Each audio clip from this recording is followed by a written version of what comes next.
জনাব হাদি আমাদের দেশের একজন সূর্য সন্তান। তাকে হত্যা করা হয়েছে, কিন্তু তার খুনিদের এখনো ধরা হয় নাই। তার খুনিরা অনায়াসে ভারতে পালিয়ে গেছে। বিগত 15 বছরে দেখেছেন দেশ থেকে একটা পিঁপড়াও সরকারের অনুমতি ছাড়া, প্রশাসনের অনুমতি ছাড়া দেশের বাইরে যেতে পারে নাই। তাহলে এখানে প্রশাসনের যদি যোগসাজশ না থাকে, তাহলে কিভাবে এই হত্যাকারীরা অনায়াসে ভারতে পালিয়ে গেল? ভাই গেছে আমাদের, কষ্ট তো আমাদের লাগে। ইতিমধ্যে আমাকেও হুমকি দেওয়া হচ্ছে যে আমাকে নির্বাচন থেকে সরে যাওয়ার হুমকি দেওয়া হচ্ছে, আমাকে দেখে নেওয়ার হুমকি দেওয়া হচ্ছে। আমি বলবো, আমারও 2টা সন্তান আছে। ওসমান হাদির মতো আমিও বলতে চাই, আমি সাধারণ জনগণের কাছে আমার 2টা সন্তানকে দিয়ে গেলাম। আমাকে যদি আল্লাহ তাআলা দেশের জন্য কবুল করে শহীদ হিসেবে, আমি দেশের জন্য শহীদ হতে প্রস্তুত ইনশাআল্লাহ। আমাদের ওসমান হাদি ভাই একটা কথা বলতো যে তার সাথে যেন ইনসাফ করা হয়। আজকে আমরা তার কথা বলতে গিয়ে যখন গুলি খাইতে হয়, তখন আমরা দেখতে পাচ্ছি যে আমাদের মাঝে এইমাত্র আমাদের একাত্মতা পোষণ করেছেন। এখন আমি রিকোয়েস্ট করবো আমাদের ইসলামী আন্দোলনের যিনি আছেন তার সে আমাদের বিষয়, আমাদের এই অবরোধ বিষয়ে কিছু একটা বলুন।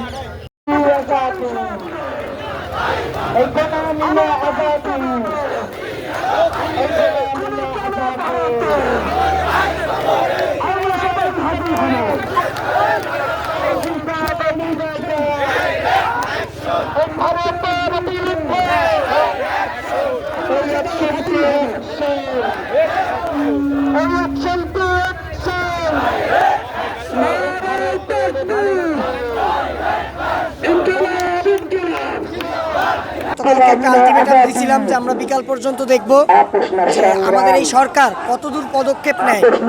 একটা রাষ্ট্রীয় শোক ব্যতীত আর কোনো পদক্ষেপ আমরা দেখি নাই। আমরা স্পষ্ট বার্তা, যদি ওই আসামি ভারতে যায়, ভারত থেকে ওই আসামিরে ফেরত আনতে হবে। কিভাবে আনবে, কেমনে আনবে জানি না। আর যদি কোনো তারা আসামি না দেয়, ভারতের সাথে সব চুক্তি আমাদের বাতিল করতে হবে। কোনো চুক্তি আমাদের দরকার নেই।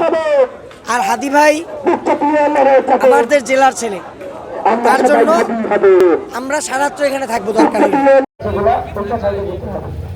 আর কাঁচামাল আর ফায়ার সার্ভিসের গাড়ি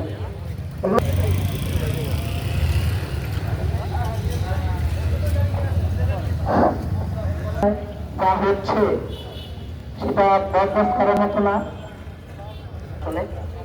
হাদি ভাই আমাদের থেকে চলে গেছেন, আল্লাহর প্রিয় হয়ে গেছেন, আল্লাহ তার শাহাদাত কবুল করুক। আমাদের হাদি ভাই সবসময় চেয়েছে নিজের মতো